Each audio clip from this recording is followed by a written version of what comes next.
بسم الله الرحمن الرحيم إن الحمد لله نحمده ونستعينه ونستغفره ونعوذ بالله من شرور أنفسنا ومن سيئات أعمالنا من يهده الله فلا مضل له ومن يضلل فلا هادي له وأشهد أن لا إله إلا الله وحده لا شريك له وأشهد أن محمدا عبده ورسوله لا نبي بعده أما بعد.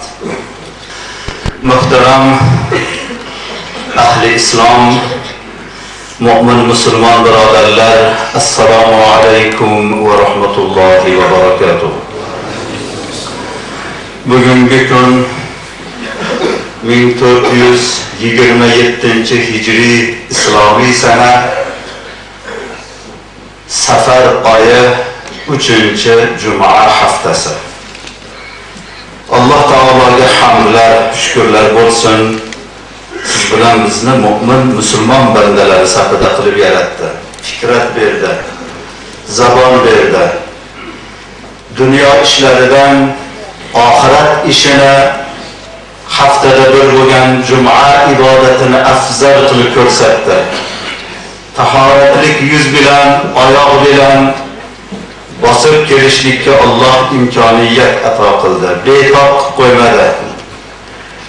Uzrlik qo'ymadi. Mashg'ul qo'ymadi. Forig' bandalardan qildi. Allohga hamdlar, shukrlar bo'lsin. Aziz birodarlar, savollar ko'payib ketdi. Zaruriylarini oldiga suryapmiz.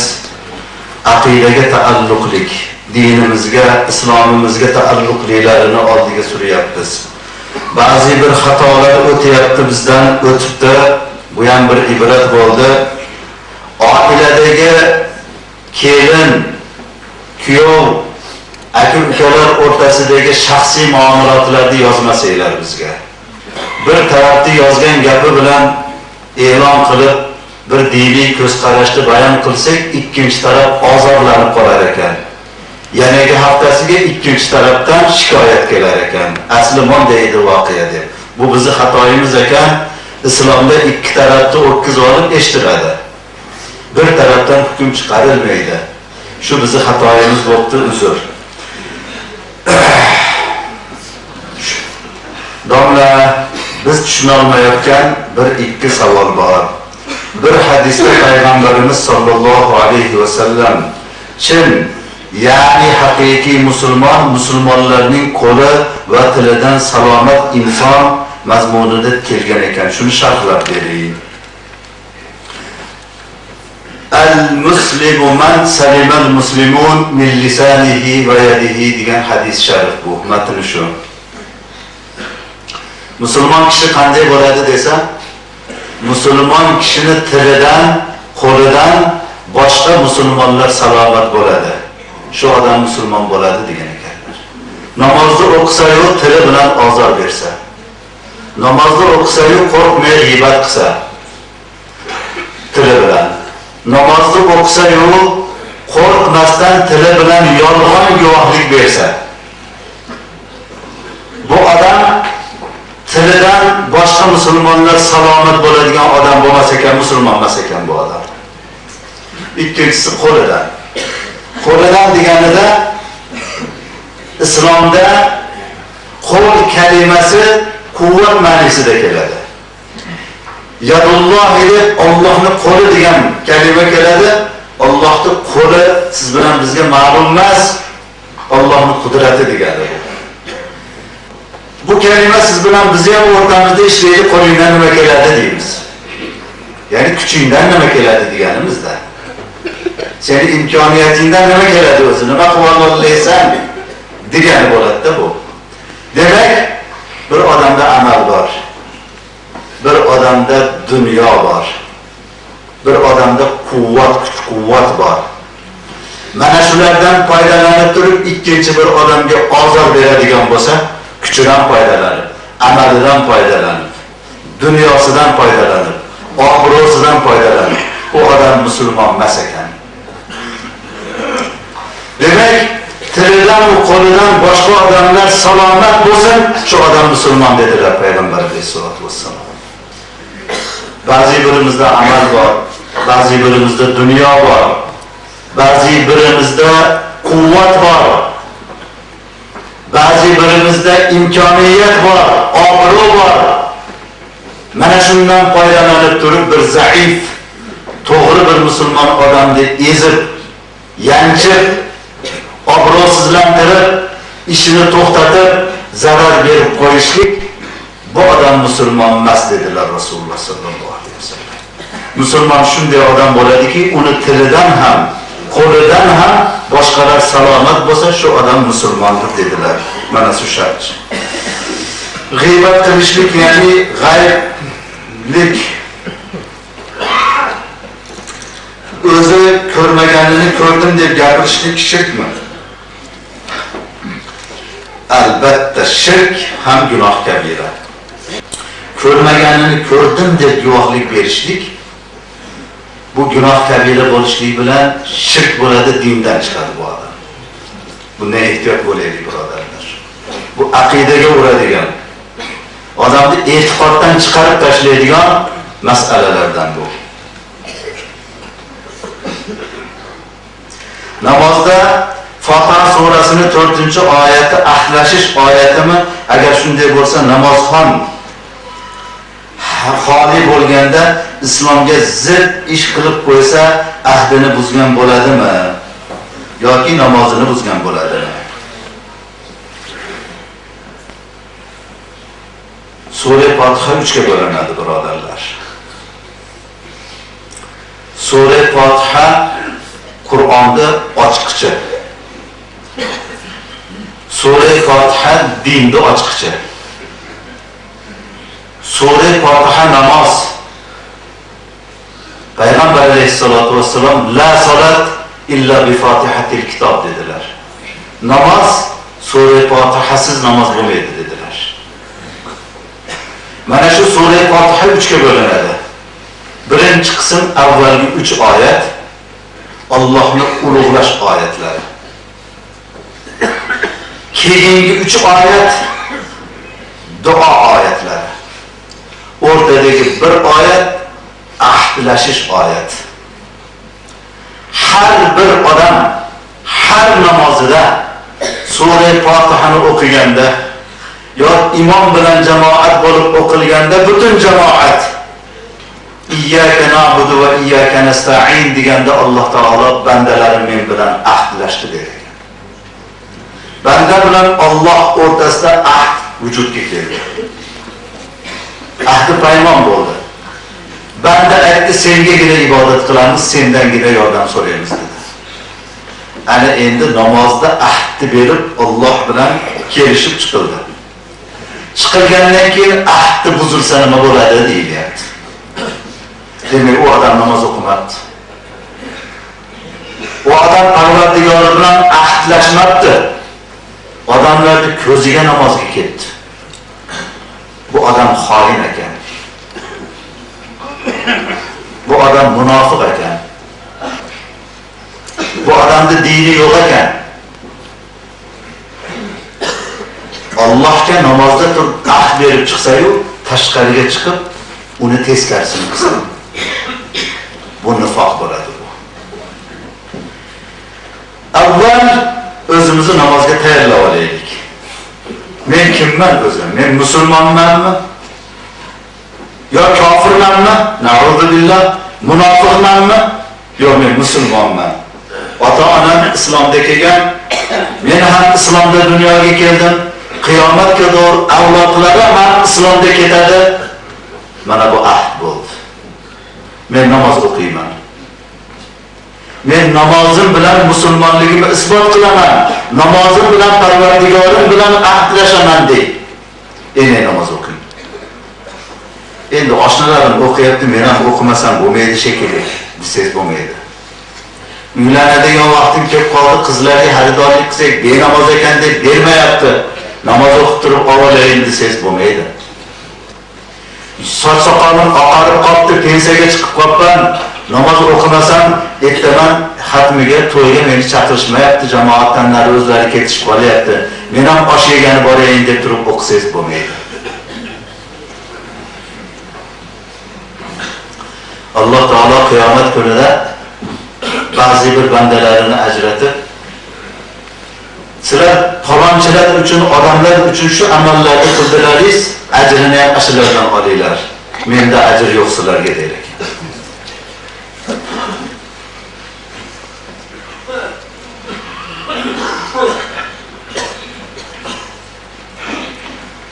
Namozni namozi ham namoz emas. Islomi ham islom emas, namozi ham namoz emas.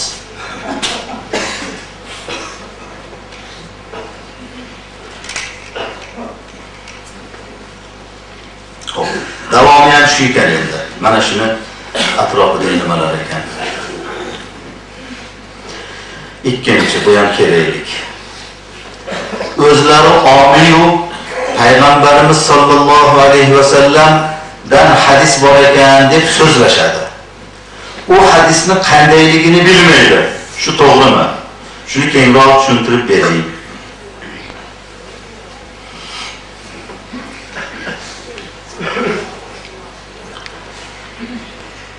Qarash kerak birodarlar. Ikkita hadis.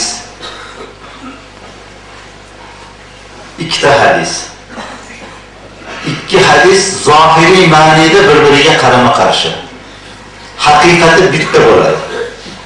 Bitta aqidaga bog'lanadi. Mana shu ikkala hadisga yondashishlikni o'rganib olaylik. Birinchisi, Payg'ambar alayhisolatu vassalom ballighu anni walau ayat dedilar. Mendan bir kalima bo'lsa ham yetkazinglar dedilar. Musulmon odam islomiy bir hukmni eshitsa, eshitmagan bir birodariga yetkazsin. Rasululloh sallallohu alayhi va sallam hajjatul vadoda men bugun islomingizni tom Alloh tarafidan yetkazdim. Borlaringiz yo'qlaringlarga yetkazinglar dedilar. Qiyomatga doğru islom hukmi qaysi jamiyatda yetkazilayotgan bo'lsa, yo'q odamlarga, g'oyatlarga yetkazishlik gardanimizga vazifa bo'ldi. Yetkazishligimiz kerak ekan. Bu hadis. İkinci hadis. Man qala fi'd-din bi ra'yihi falyatabawwa maq'adahu minan nar dedilar. Kim dinga o'zini ra'yini qo'shib turib, o'zini ra'yi bilan bir fikrni gapirsa, do'zaxdan o'zini joyini tayyorlab qo'yibdi, bormasdan turib dedilar. Bunda ehtiyot bo'lish kerak bo'lib qoldi endi. Eshitgan gapingiz kimdan eshityapsiz, nima asosga eshityapsiz? Bir omidan eshitdingiz, oyat hadis bilan dalili bilan eshitdingiz. Bir olimdan eshitdingiz, dalilsiz eshitdingiz. U olim gapirdi deb olib keta olmang buni.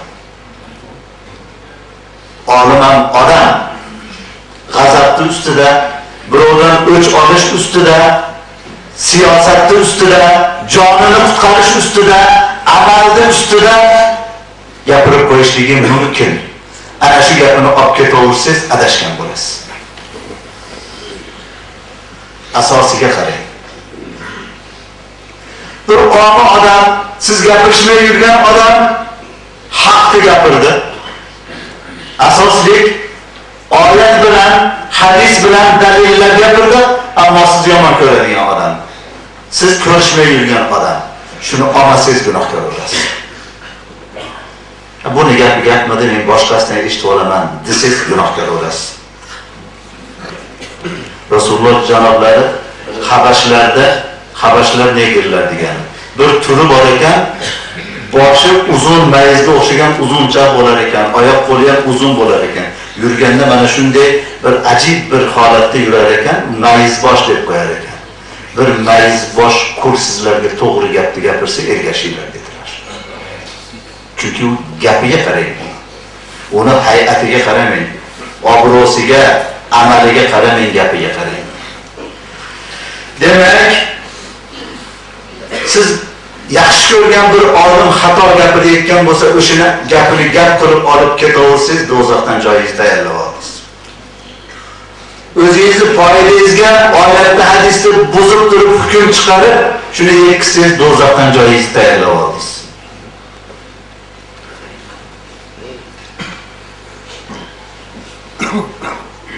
Ammo aniq bir eshitgan oyatingizni shunday yodlab oling, hadisni yozib oling, yodlab oling, shuni shunday yetkazing. Payg'ambar alayhisalom shunday degan ekanlar deng. Bir maqom bo'ldiki, noto'g'ri gap ketyapti. Siz haligi oyat hadisni eshitgansiz. Mana shu yerda siyosatdan qo'rqib, amalingizdan qo'rqib, yo gapirayotgan odamning haybatidan qo'rqib gapirmasangiz, bilib turib haqni bekitgan odam qiyomat kuni soqov shayton safida turadi dedilar. Haqni gapiring.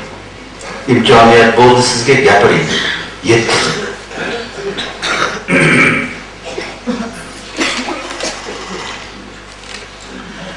O'tgan juma agar muslimaga tuhmat qilinsa, tuhmat qiluvchi isbot qilolmasa 80 dalda uriladi dedingiz. Agar isbot qilsa-chi,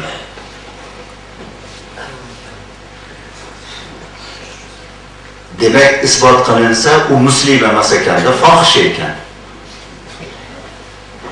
Muslima ayolda fohishga nisbat qilinsa 80 dalda uriladi dedik. Bu islomdagi hukm.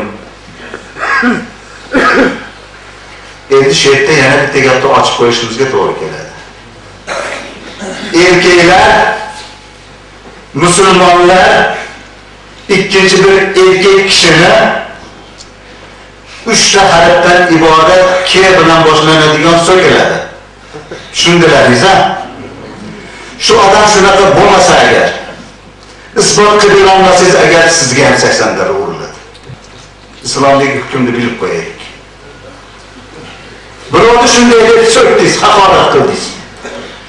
Bizning odamlarimizda din tushunchasi yo'q, hamiyati yo'qligi uchun sizga tomog'ingizdan tutmaydi-da u. Sen shunaqa deding. Meni shunaqa palid ish qilayotganimni isbot qildisan. Isbot qila olmasangiz, musulmonlar to'planib turib 80 darra ursin. Shunda musulmonlarda axloq o'ylanadi. O'nglanadi shunda. Buni ham hukmi. Bitta muslima ayolni fohisha dedingiz, erkak kishini shunday dedingiz, ikkovining hukmi bitta. Isbot qila olmasangiz 80 darra uriladi. Isbot qilinsa-chi? Isbot qilinsa, erkak kishini qamab qo'yiladi bir yerga. Hech kim bilan aloqa qildirilmaydi. Musulmonlar to'plab turib uni qamab qo'yishadi. O odam tashqarida boshqa birovlarni buzmaydi. Xo'p, buni kim qiladi? Kim qiladi buni? Imom qiladimi? Imom bitta odamga bir qamchi ursin, prokurorga arz qilsa, imomda huquq yo'q. Domla qiladimi? O'qitayotgan domlasi, unda ham huquq yo'q. Qozi qiladimi? Qozi ham qila olmaydi. Mufti ham qila olmaydi. Hokim bo'lsa, demokrat davlat qilmaydi. Nima qiladi? Kim buni ijro qiladi desa, xalifa qiladi. Musulmonlar o'zini amiral mu'minin saylaydi, endi u ijro qiladi. Mana xurjun. Mana shunaqa zamonda xurjun xalqa zamonda yashayapmiz. Iymon, islom hukmlari toptalgan, ijrosi yo'q, odamlar boshi berk ko'chaga kirib qolingan. Buni atini demokratiya deydilar. Na o'zini hukmi chiroyli ijro bo'ladi, hamma yo'q poraxo'r, otib ketayotgan, na islomning hukmi. Xunasa mushkul hayotga qoldik.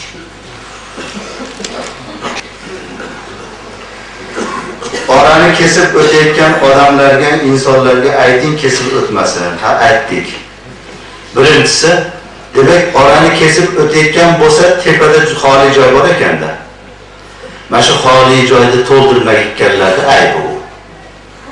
Hamma avvalgi soatdan to'ldirib kesin, kesib o'tsa ham joy topolmasin, kesib o'tolmay qoladi.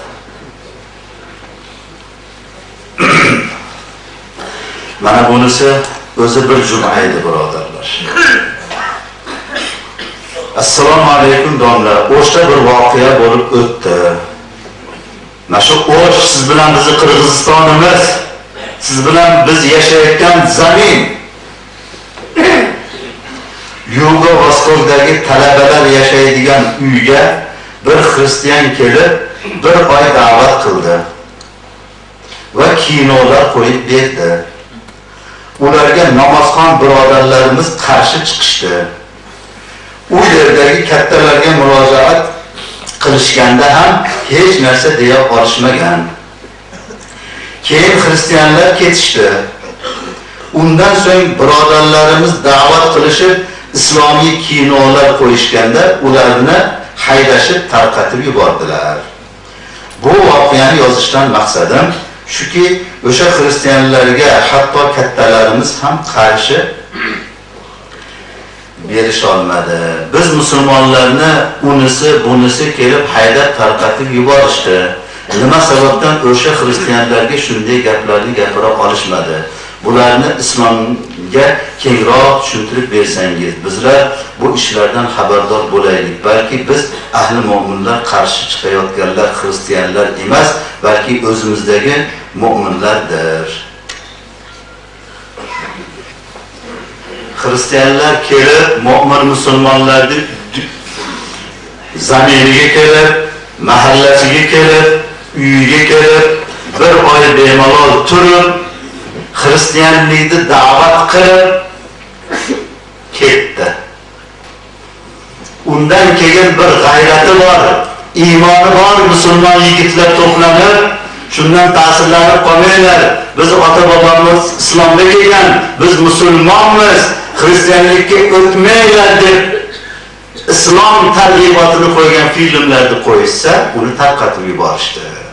Buni demokratiya deydilar. Demokratiyani ham buzish deydilar buni. Uni kelishiga demokratiya deb qo'yib bersa, islomini yoyishlikka demokratiya qo'yib berish kerak edi. Buni demokratiya demaydilar. Buni dinga qarshi xoinlik, sotqinlik deydilar. Balog'da boshidan islomiy terrorist deb musulmonlarni terrorda ayblab,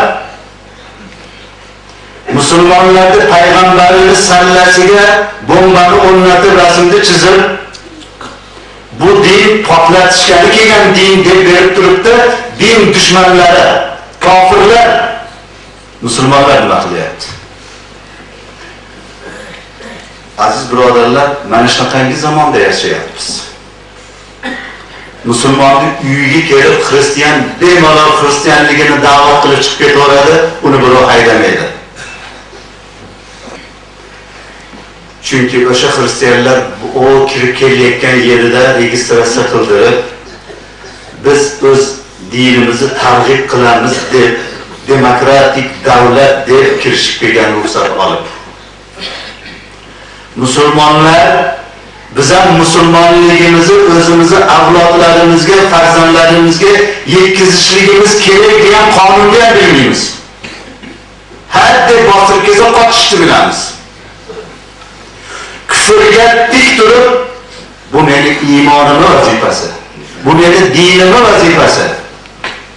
Senlar mana bu ifloslarga kelib, bir oy tursa indamaysan, nima uchun men musulmon bo'lib turib o'z farzandlarimga, mahallamga, yurtimga, mana shu musulmon qirg'iz o'zbeklarimga yetkazishlikka haqqim yo'q?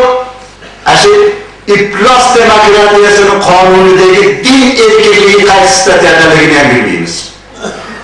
Chunki biz taqlid musulmonmizda. Biz savdomiz to'xtamasligi kerak, do'konimiz to'xtamasligi kerak-da. Biz tezda namozimizni o'qib chiqib ketishimiz kerak-da. O'zimizni to'xtatib olib, bu din o'zi nima? Nima vazifamiz bor bizning gardanimizda? Alloh bizga nimani buyurgan? Dinni mana buyurgan. Bu bilan ishimiz yo'qda. Bizda dinni g'ami yo'qda, birodarlar.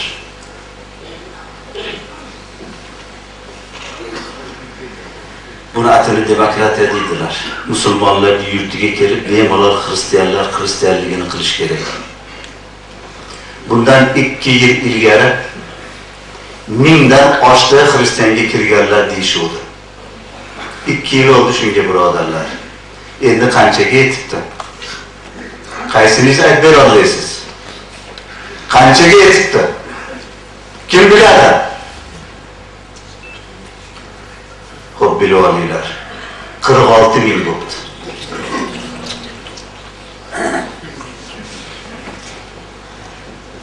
O'zbek, qirg'iz, musulmon xalqlarini farzandlari, o'g'il qizlari dinidan kechib, la ilaha illalloh Muhammadur Rasulullohdan kechib, bo'yniga kiresini taqib, qo'lini boshiga, 2 yelkasiga, kindigiga qo'yib ibodat qiladiganlar 46 ming bo'ldi, birodarlar. 2 yilda bu degani 20 barobar oshdi degani. Yana 2 yilda nechta bo'ladi? 46 mingda 10 barobari qancha bo'ladi? 450 ming, 460 ming bo'ladi. 20 barobari million bo'ladi. O'zi 5 million aholimiz bor. 2 yilda xristianning o'zi 5 dan 1. Ko'zingizni oching. Nevarangizga oshib ketsa, chevarangizga kelyapti xristianlik. Tugayapsiz. Islom tugayapti, ummat tugayapti. Ko'zingizni oching, birodarlar. 1400 yildan beri ota-onangiz la ilaha illalloh Muhammadur Rasululloh deb keluvdi.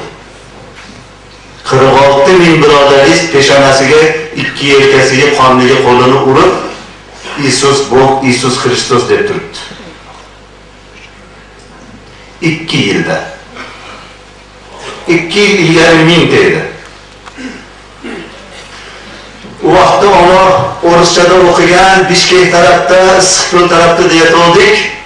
O'shga kelib 1 oy turib tarix ketibdi. Bizga do'kon kerak. Bizga bozor kerak. Ularga din kerak ekan. O'zini dinini ishini qilyapti ular.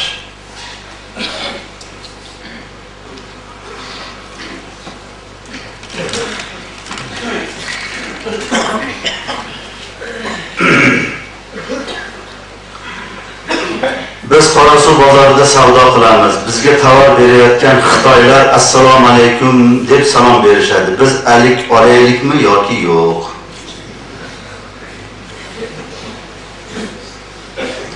Assalomu alaykum degan kalima 2 ma'nosi bor. Zohiriy ma'nosi bor, botiniy ma'nosi bor. Bu hikmat ekanda, Alloh taoloning katta hikmati ekan bu. Zohiriy ma'nosi biz tarafimizdan sizga dushmanlik yo'q, salomat bo'ling. Bizdan salomatlik, xotirjam bo'ling. Bu zohiriy ma'nosi. Botiniy ma'nosi Alloh taoloning bir ismi salom. Alloh taolo gunohlardan salomat.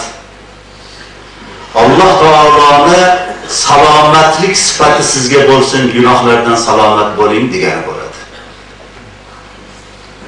Javob qaytaradigan odamda ham mana shu tilak zohiriy ma'nosi, siz tarafingizdan bizga dushmanlik yo'q ekan, bizi tarafimizdan ham va alaykumussalom.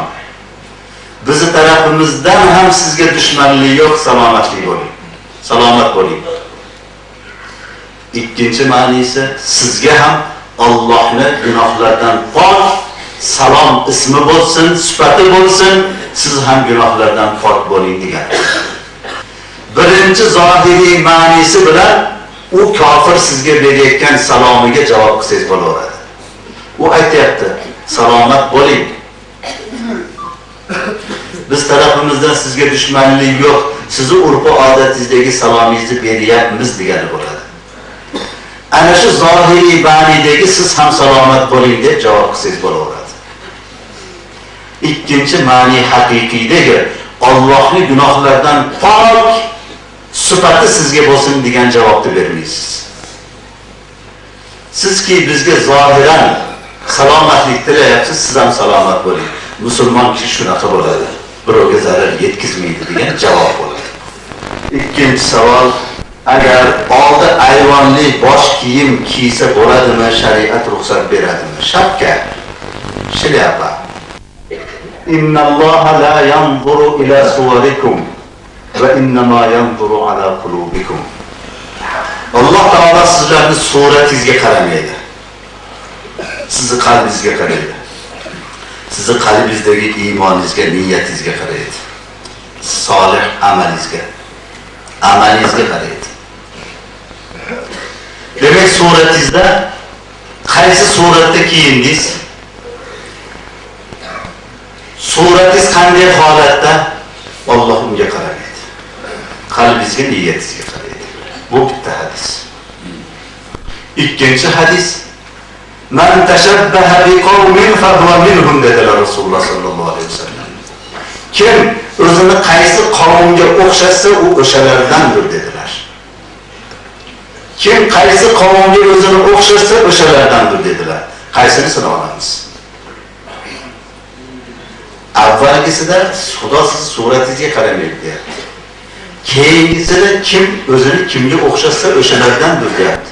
Qanday qilib ajratib olamiz? Demak, bu ilm ekan. Aqida bizga ajrat berar ekan, birodarlar. Endi tushunib olaylik shuni. Madaniyat degan narsa bor ekan. Har bir insonda, har bir millatning madaniyati bor ekan. Bizlar kimning madaniyatini olamiz? O'zbekdimi, Qirg'izdimi? Biz islom madaniyatini olamiz. Madaniyat ikkiga bo'linar ekan. Madaniy om, madaniy xos. Xos madaniyat bo'lar ekan, om madaniyat bo'lar ekan. Om madaniyat istor ustida ovqat yeyish bitta madaniyat. Kostyum shim kiyish Yevropa madaniyati. Palto kiyish madaniyati Yevropaniki. Shlyapa kiyish, shapka kiyish Yevropaning madaniyati. Qalpoq kiyish Qirg'iz millatining madaniyati, om madaniyati. Do'ppi kiyish O'zbekning madaniyati.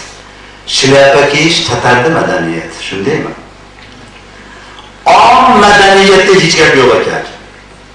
O'zbek qalpoqni kiysa hech narsa emas ekan. Qirg'iz do'ppi kiysa hech narsa emas ekan. Om madaniyatda yurilar ekan. Musulmonlar stol-stolda o'tiraverar ekan. Yevropaning om madaniyati bo'lgan paltosini, kostyum-shimini kiyaverar ekan. Bu madaniyat om bo'ldi.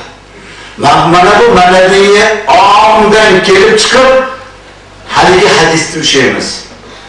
Alloh taolo sizni suratingizga qaramaydi. Madaniyatingizga qaramaydi. Hozir kostyum kiyib oldingiz, endi chopon kiyib olasiz. Bu choponni o'zbek ham kiyaveradi, arab ham kiyaveradi, qirg'iz ham kiyaveradi, hamma kiyaveradi. Palto ham shu.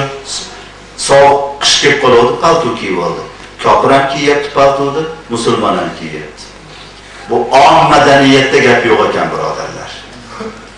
Xos madaniyat o'risda dindorlari, poplari qop-qora uzun kiyib, manaxlari o'sha qorani kiyib, cho'kchaytirib oq nimasini o'rab shunday qo'yildi.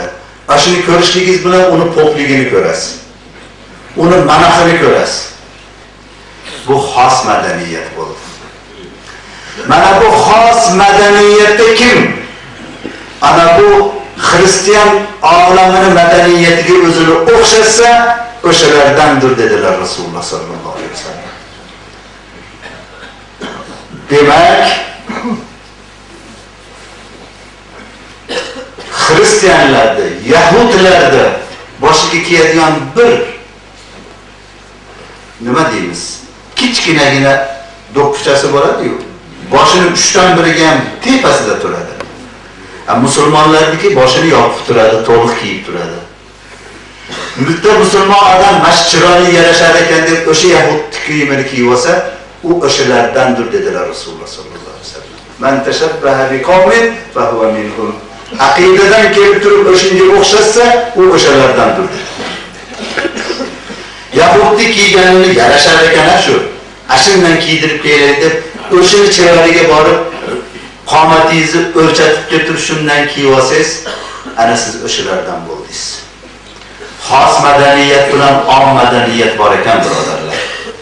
Mana shu xos madaniyatida o'xshashlik bo'lsa agar, u o'shalardan ekan. Mana endi gapimizga qaytamiz. Mana bu kiyayotgan nima? Kepka bo'lsin, shapka bo'lsin, shlyapa bo'lsin, boshqa bo'lsin, bu om madaniyat ekan. Xudoga shukr. Qalbimiz iymon bilan ekan. Tashqi madaniyatimizda o'xshashlik. Bu Payg'ambar alayhisalom kim o'zini kimga o'xshatsa degan hadisga tushmas ekan bu. U haligi xos madaniyatdagi o'sha poplarini, kiyimini kiysak, ene o'shalardan bo'lib qolamiz ekan. Biz mana bu om madaniyatda shlapa kiyamizmi, shapka kiyamizmi, kostyum shim kiyamizmi? Ashlarda chiqargan velosipedini ular ham minorat, biz ham minoramiz ekan. Ashlar chiqargan mashinani ular ham minorar ekan, bizga ham muborak bo'lsin ekan. Bu om madaniyat ekan, birodarlar. Xos madaniyat bizi ibodat uyimiz, mana bu mehrobi bor, mana bu minbari bor, qiblasi bor. Mana bu bizni xos ibodat uyimiz ekan. Ularniki nima bo'ladi? Biz ruku qilamiz, sajda qilamiz, qiyomda turamiz, tahiyyotda o'tiramiz, mav'izani o'tirib olib xotirjam eshitamiz. Bu bizning xos islomdagi madaniyatimiz ekan. Ularniki tikka turar ekan, istolda qator o'tirishar ekan, to'pi chiqar ekan, hammasi peshonasiga qo'lini urib, ikki yelkasiga qo'lini urib, qoniga qo'lini urib ibodat qilishar ekan. Ularda xos madaniy ibodatlar ekan. Alloh taolo om madaniyatda yurishligimizda gunohni bizdan ko'tarib, xos madaniyatga, aqidaviy madaniyatiga o'tib qolishlikdan Alloh saqlasin barchamizni. Va axiru da'wana anil hamdulillahi va salamun ala man ittaba'a al-huda.